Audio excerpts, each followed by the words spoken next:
किसान भैया बिन्नाहारों की खेती किसानी और पशुपालन संबंधी समस्याओं और उनके समाधान पे आधारित फोन इन कार्यक्रम हेलो किसान वाणी लेके एक बेर फिर हम आपके संग हैं। सभी जनों को हमारी राम राम पहुंच जाए। आज के एक कार्यक्रम में हमारे कृषि विशेषज्ञ पधार चुके हैं। डॉक्टर MP दुबे जी, प्रमुख वैज्ञानिक कृषि अनुसंधान केंद्र सागर और उद्यानिकी विभाग सागर से वरिष्ठ उद्यान विकास अधिकारी RD चौबे जी। तो आपको बहुत बहुत स्वागत है। और श्रोताओं के फोन भी ये कार्यक्रम में अब शुरू हो गए हैं, तो आप देखाते हैं पहले फोन पे को है। हेलो। हाँ भैया, आकाशवाणी सागर कार्यक्रम हेलो किसान वाणी। बहुत बहुत स्वागत है भैया। बताओ भैया, का हो रहा है खेती किसानी में? खेती किसानी में गाँव पर रहा, तेज पानी गिर नहीं रहा। हाँ, जा तो भैया बड़ी समस्या हो रही है। सभी किसानों की यह समस्या है, काफी लंबे समय से पानी नहीं गिर रहा है। कम से कम 25 दिन हो गए बिल्कुल। बिल्कुल भैया। तो का लगाए भैया अपन? सोयाबीन है, उड़दा है, मूंग है, लगी नहीं सर। अच्छा, तो और पानी की क्या सुविधा है आपके पास? और खेती है। अच्छा, सिंचाई नहीं दी भैया आपने? नहीं। तो अब क्या समस्या आ रही भैया? इल्ली की दवाई बताओ, कौन सी डाल रही? काय में लग रही इल्ली? हाँ भैया, प्रश्न पूरा करो। कौन सी फसल में इल्ली लग रही? अरे ठीक है भैया, आपने जी बोल दिया, जी नहीं बताई किस फसल में। सोयाबीन में लग रही ना? हाँ, सोयाबीन। अरे तो पूरी बात करो यार, पूरा प्रश्न करो मेरे भाई। कोई बात नहीं, देखिए हम आकाशवाणी सागर के माध्यम से हम वैज्ञानिक लोग आपको बार बार सलाह दे चुके हैं। जब भी 10 दिन से ज्यादा, यानी एक हफ्ता 10 दिन से ज्यादा का अगर पानी खिंच जाए, कहते हैं ना पानी टंग गया, है ना, जैसे अभी वर्तमान में स्थिति चल रही है, तो हम किसान भाइयों को बहुत पहले से कई बार इस माध्यम से आगाह कर चुके हैं, निवेदन कर चुके हैं। जब भी आपको 8 दिन के बाद लगे कि पानी अब गिरने की संभावना कम है या देरी हो रही है, तो जब खेत में थोड़ा सा हल्के से हम लोग जिसको एयर क्रैक्स बोलते हैं ना, हल्की हल्की दरारें पड़ना शुरू हो जाएं, वो बस वक्त होता है कि आपकी जमीन, आपकी फसल पानी चाहती है। तो आप किसान भाइयों को सलाह दी जाती है कि जिन क्षेत्रों में पानी नहीं गिरा है वो खुला पानी बिल्कुल ना दे, नहीं तो आपका सोयाबीन मर जाएगा। क्या होगा कि जमीन गर्म हो गई, पानी आप दोगे तो वो गर्मी के कारण कुछ पानी भाप में परिवर्तित हो जाता है, और भाप का तापक्रम इतना ज्यादा होता है कि वो जड़ों को नष्ट करता है। इसलिए किसान भाइयों से अनुरोध है कि जहां बहुत ज्यादा लंबा अरसा हो गया है पानी ना गिरने का, वहां पर हल्की सिंचाई फुहारा पद्धति से किसान भाई सुन तो लेते हैं लेकिन गुनते नहीं। अपनी सहूलियत से वो पानी छोड़ दिया मेड़ पे, एक तरफ से पूरे खेत में भर गया, कहीं जा रहा है कहीं नहीं जा रहा है। इस प्रकार की खेती की व्यवस्था ठीक नहीं होती है, खासकर सिंचाई की व्यवस्था। समस्त किसान भाइयों को वैज्ञानिक रूप से सलाह है कि आप हर फसल में चिड़ियों से पानी दें, खुला पानी बिल्कुल मत दें। पानी एक तो कम लगेगा, दूसरा समान मात्रा में वितरित हो जाएगा। तो 4 घंटे की जो शिफ्ट है ना, वो पर्याप्त होगी अभी, क्योंकि नीचे जमीन में, जड़ क्षेत्र में नमी है। जी। और शाम के समय पानी दें? दोपहर में पानी ना दें। जी। सुबह 11 बजे तक दें, उसके बाद शाम को 3 के बाद या 4 के बाद दें, जिसमें अगर मान लो भपका छूटने की गुंजाइश जो होती है ना दोपहरी में, तो वो उससे हमारे किसान भाई बचें। लेकिन अगर वो चिड़ियों का पानी देंगे, स्प्रिंकलर सिस्टम से पानी देंगे, तो उसमें पौधों को हानि होने की संभावना कम से कम रहेगी। खुला पानी तो बिल्कुल वर्जित है। ठीक है राजपूत जी। चलो बहुत बहुत धन्यवाद, आपने ये कार्यक्रम में फोन लगाओ। हेलो। हाँ भैया, आकाशवाणी सागर कार्यक्रम हेलो किसान वाणी। भैया बोल रहा हूँ। हाँ भैया बिल्कुल। जी सर, मोहाली से बोल रहा था मिस्टर नारायण तिवारी जी। अच्छा, बहुत बहुत स्वागत है तिवारी जी आपको ये कार्यक्रम में। सर हाँ जी, बताइए क्या समस्या आ रही है? समस्या नहीं, आंवली के पेड़ लगाने हैं, तो कहाँ मिलेंगे? चलो भैया, आपके लाने जानकारी दे रहे हैं RD चौबे जी, सुनो ध्यान से। आप कहाँ से बोल रहे हैं? हम बोल रहे हैं ग्राम मोहाली से, बांदरी के पास में है। अच्छा, मालथोन ब्लॉक में? जी। हाँ, तो हमारे यहाँ रेडोन मालगुजारी में नर्सरी है हमारी, वहाँ पे। कहाँ मालथोन? रेडोन मालगुजारी गांव है, पाली से थोड़ा दूर है, 2-3 किलोमीटर आगे है रेडोन मालगुजारी में। वहाँ पर हमारे स्टाफ के लोग मिलेंगे वहाँ पे आपको। तो नर्सरी है, तो वहाँ नर्सरी से जाके आप आंवले की पौधे ले सकते हैं। कौन गाँव? रेडोन मालगुजारी। अच्छा, रेडोन। हाँ, रेडोन में वहाँ आंवले के पौधे आपको मिल जाएंगे। ठीक है सर। जी, ओके, धन्यवाद। चलो बहुत बहुत धन्यवाद, आपने ये कार्यक्रम में फोन लगाओ। हेलो। हाँ भैया, आकाशवाणी सागर कार्यक्रम हेलो किसान वाणी। हेलो सर, हम दीपक पटेल बोल रहे थे, ग्राम चारोदास। हाँ दीपक भैया, बहुत बहुत स्वागत है आपको ये कार्यक्रम में। जी सर। बताओ भैया, खेती किसानी में क्या लगाओ? अब सर अब तो अरहर बाई है, मक्का बाई है, हाँ। आटा बाई है सर। अच्छा अच्छा। जी सर। तो अब क्या समस्या आ रही भैया? सर हमारी राहर सूख रही है सर। अच्छा जी सर। चलो भैया, आपको जानकारी दे रहे हैं डॉक्टर MP दुबे साहब, भैया सुनो ध्यान से। जी बताओ, इक्का दुक्का हेलो सर। सूख रही कि ज्यादा सूख रही है? सर 15% सूख रही। 15%। देखिए 15% बहुत नुकसान होता है। 10% तो किसान नुकसान झेल सकता है, लेकिन 10 से ज्यादा अगर नुकसान किसी बीमारी, कीड़े या किसी प्राकृतिक आपदा से होता है तो वो ज्यादा नुकसान कहलाता है।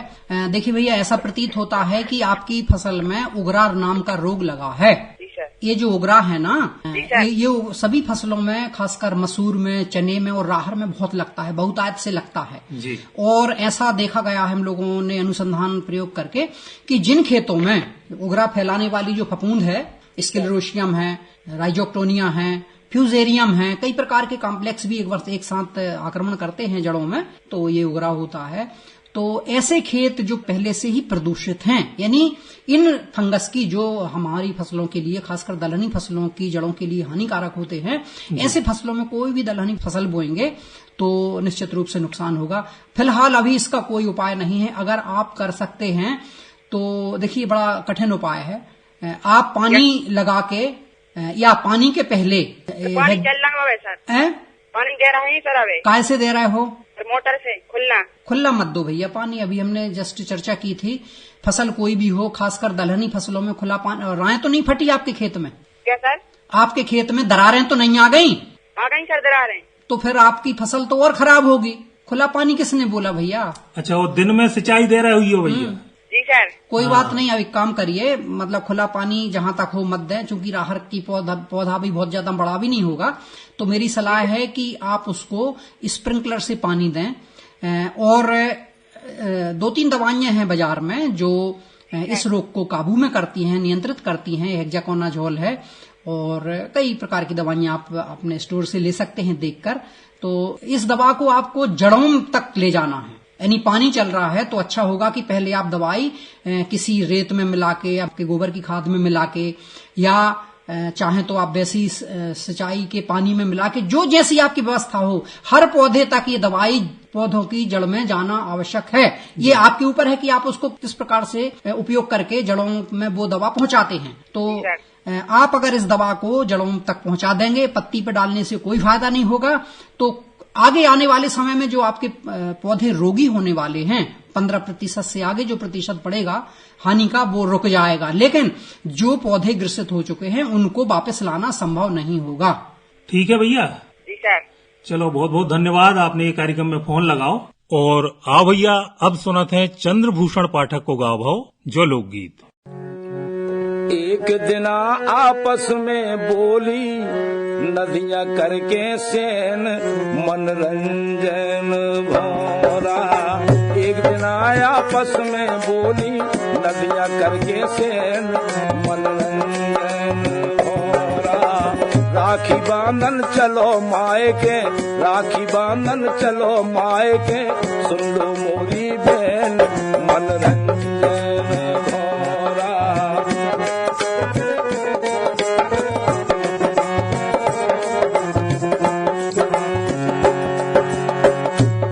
गंगा यमुना संग लेवा के, पहुंची सरस्वती पछिया के, मिली प्रयागराज में जाके। और हुगली हिया हरस गई देखी, हुगली हिया हरस गई देखी, जब बेने सुख बेन मनरंजन भौरा।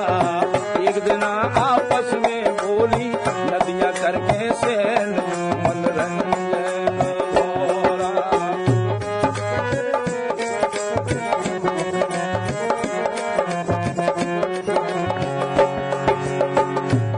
झेलम पहुंची आफत झेलत, झेलम पहुंची आफत झेलत, चंबल भिंड मुरैना खेलत, कृष्णा पहुंची माटी ठेलत। और छिपरा चली मिलन भैया से, छिपरा चली मिलन भैया से, देखत गई उज्जैन मनरंजन भौरा। एक दिन आपस में बोली नदियां करके सेन मनरंजन भौरा।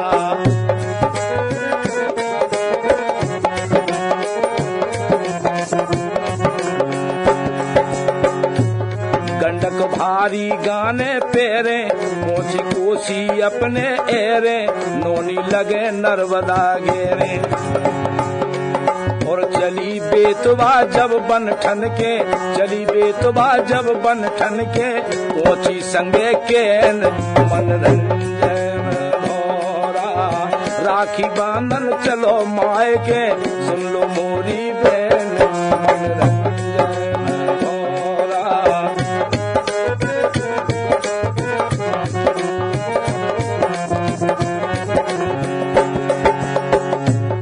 रावी बहुत राब जमावे सतलज मन में बहुत लजावे बहुत लजावे सतलज मन में बहुत लजावे गली गोमती गुड़ आ जावे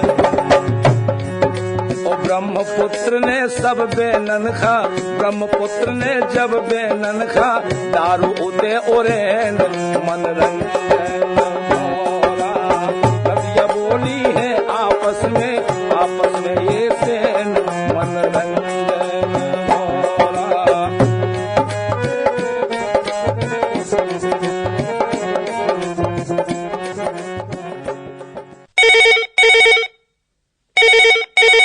हेलो हेलो। हाँ भैया, आकाशवाणी सागर कार्यक्रम हेलो किसान वाणी। जयराम जी। जयराम जी भैया, को बोल रहे हैं अपन? कुशवाहा बोल रहा है ग्राम से। चलो, बहुत बहुत स्वागत है भैया आपको ये कार्यक्रम में। बताएं भैया, खेती किसानी में क्या समस्या है? पपीता को पेड़ है सर। अच्छा, तो जो फल लगाए चल रहे हैं। तो क्या हो रहा फलों में? फल लगाए हैं सर पपीता में। हाँ, तो वे कहा टूट के गिर जाते छोटे छोटे होके। अच्छा अच्छा। हाँ, और कचोर में हमारे मक्खी सी भी है सर, वे कीड़ा। मक्खी भी आ रही है? हाँ, सफेद वाले कीड़ा है सर। अच्छा अच्छा, चलो भैया आपको जानकारी दे रहे हैं। चौबे साहब सुनो ध्यान से। देखिए, पपीते के पौधे से फूल झड़ना, यदि वो मादा है तो 10% फूल झड़ना कोई खास बात नहीं होती, फूल या फल झड़ना। इसका मतलब है कोई न कोई उसमें कमी हो रही है। आपने जो बताया कि उसमें सफेद कीड़े लग रहे हैं या एफिड जैसे टाइप का कुछ सफेद भुनगे टाइप के लग रहे हैं, है ना? यही समस्या है आपकी? उड़ते हैं कि वो उसमें चिपके रहते हैं बिल्कुल पूरा? सर में कीड़ा लग रहा है तो सफेद सफेद भभूतिया सी लग रही सर। भभूतिया रोग लग रहा है? हाँ। पपीते के पौधे में लंबे फूल लग रहे हैं कि से तने से लगे हुए हैं? माना कि फूल हो हमारा फूल पपीता पर हमारे फूल से तो कीड़ा लग रहा है सर। हाँ, तो उसके लिए हम एक तरीका बता रहे हैं। कितने पौधे लगे हैं पपीते के आपके? सर अपने लगे हैं 8-10 पौधे लगे सर। 8-10 पौधे लगे। तो आपको एक काम करना है, 1 किलो ताजा गोबर ले लें, ठीक है? उसमें 25 ग्राम यूरिया और 25 ग्राम पोटास मिला के उसको एक मिट्टी के बर्तन में घोल बना के उसको ढाक के रख दें 24 घंटे तक, ठीक है? इसके बाद पपीते के तने की चारों तरफ कम से कम 1 से 1.5 फुट के अंतर से एक थोड़ा सा निदाई कर लें, उसकी गुड़ाई टाइप की कर लें।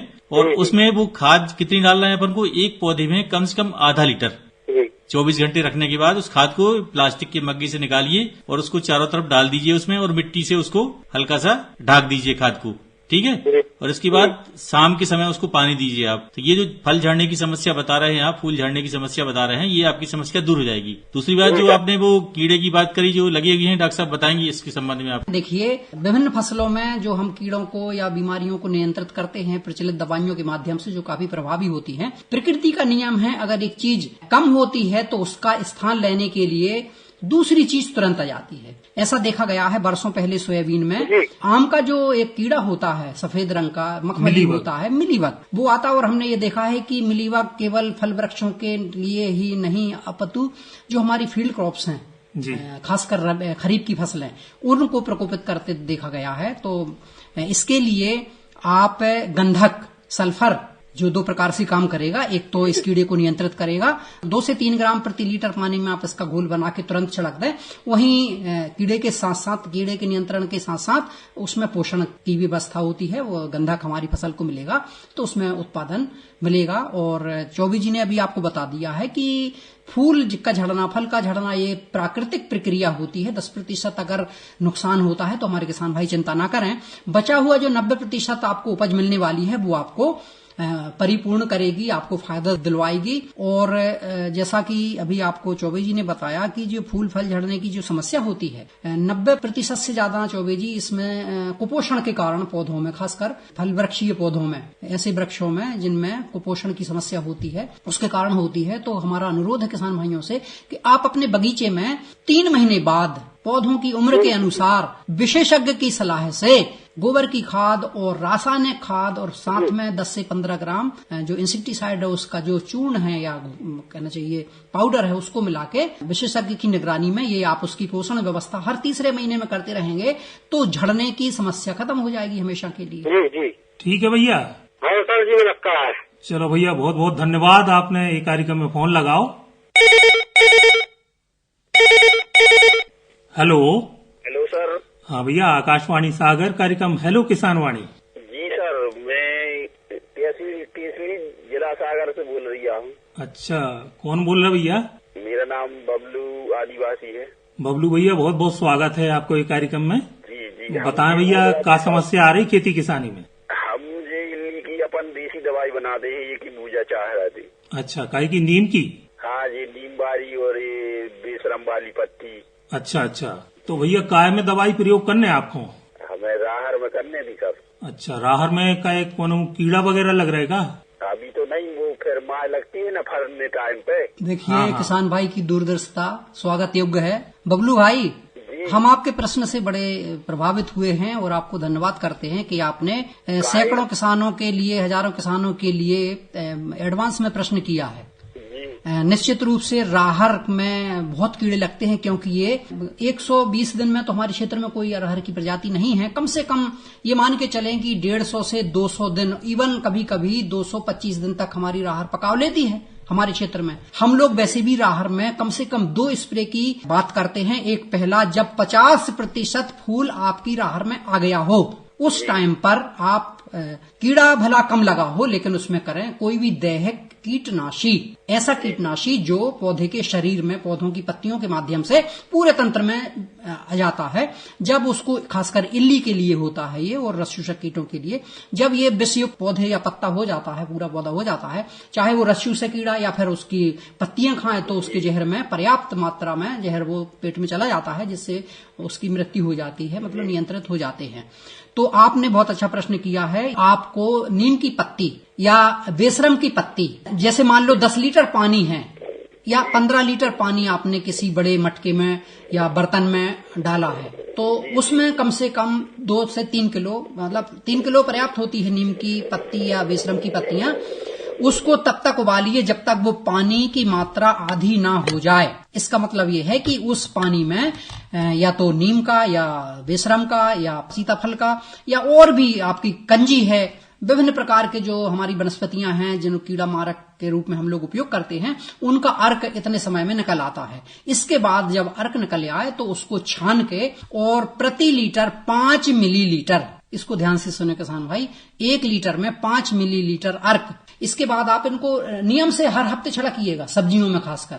और राहर के लिए कम से कम आपको 3 से 4 छिड़काव करना है।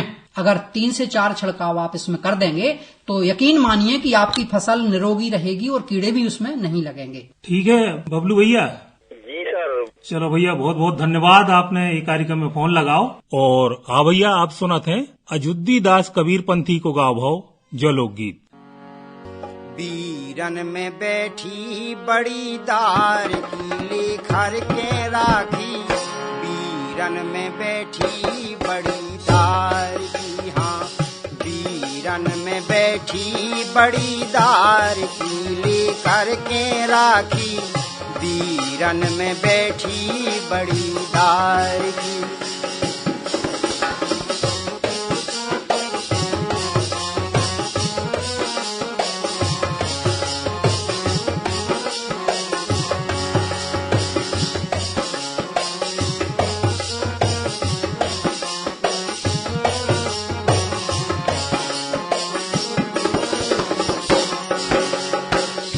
सबके भैया लेवा के ले गए, सबके भैया के ले गए मोरे भैया भैया खबरे बिसरे गए सो आवे खबरे परिवार की लेकर के राखी बीरन में बैठी बड़ी दार की हाँ बीरन में बैठी बड़ी दार की लेकर के राखी बीरन में बैठी बड़ी दार की।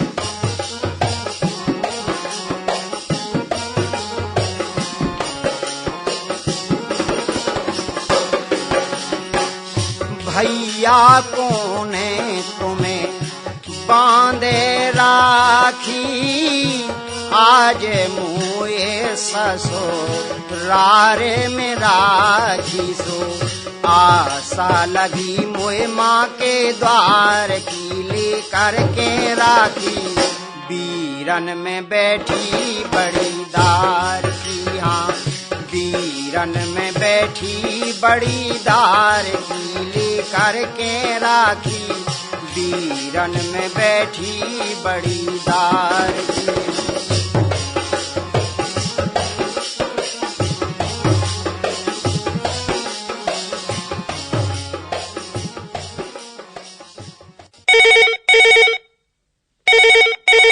Hello hello. हाँ भैया, आकाशवाणी सागर कार्यक्रम हेलो किसान वाणी। सलमान भैया बहुत बहुत स्वागत है। और का हो रहा हो? कछु नहीं हो रहा। और राखी को त्योहार कैसो मनगा भैया?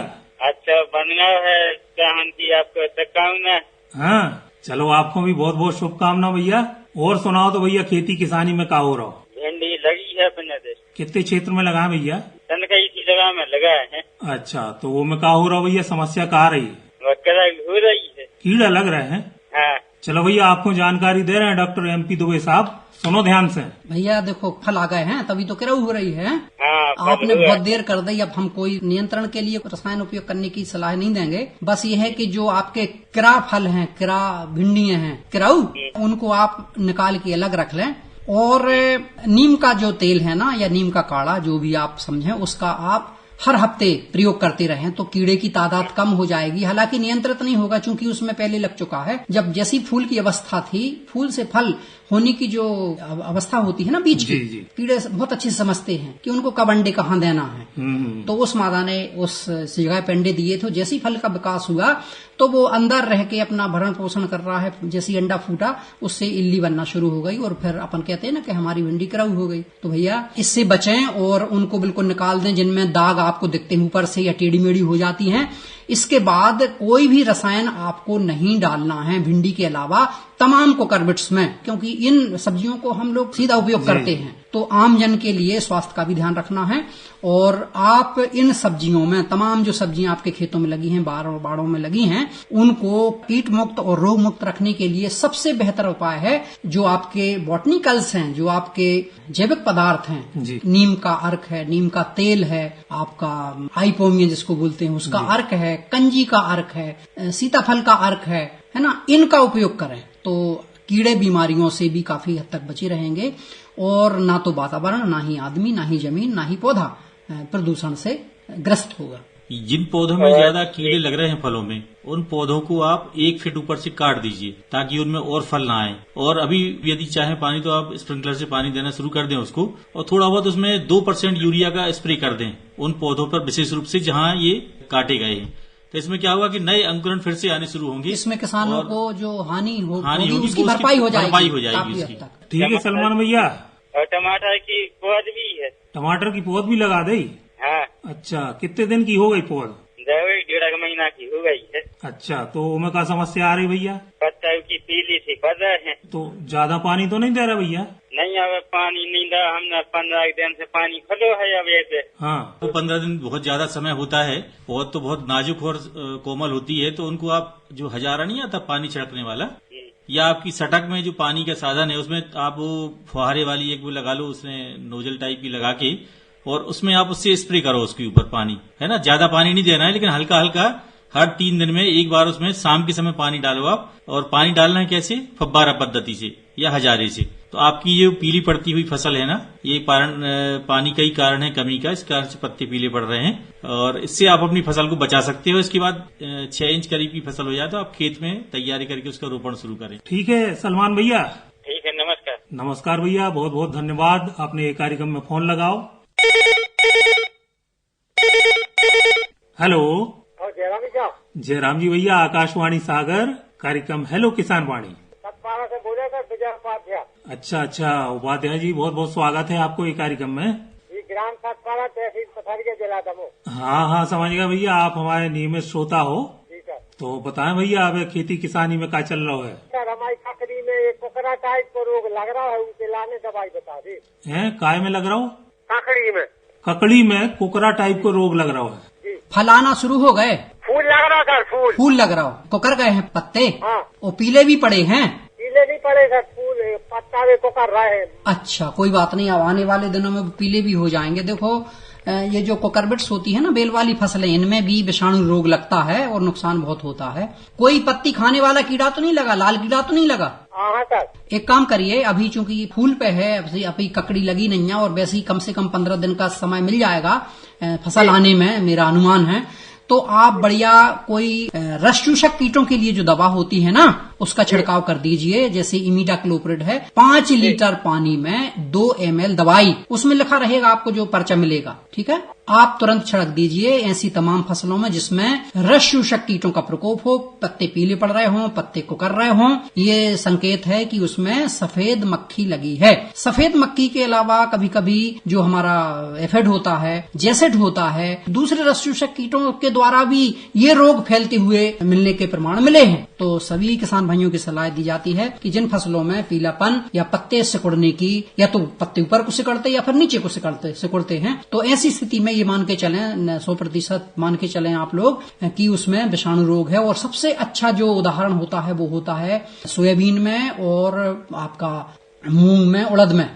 जो पत्ता है ना वो छींट सा हो जाता है, चितकबरा हो जाता है, बीच में हरा और उसके बाजू में पीले। तो अगर ये है तो वो विषाणु रोग का द्योतक होता है, संकेत होता है। तो ऐसी स्थिति में कोई बढ़िया अच्छी दैहिक दवा जो होती है ना, उसमें आप तुरंत डाल दीजिए, ज्यादा इंतजार मत करिए, क्योंकि लगभग 15 दिन में ये दवा अपना अस्तित्व फिर खो देती है। ठीक है उपाध्याय जी। ठीक है भैया जयराम जी, बहुत बहुत धन्यवाद, आपने ये कार्यक्रम में फोन लगाओ।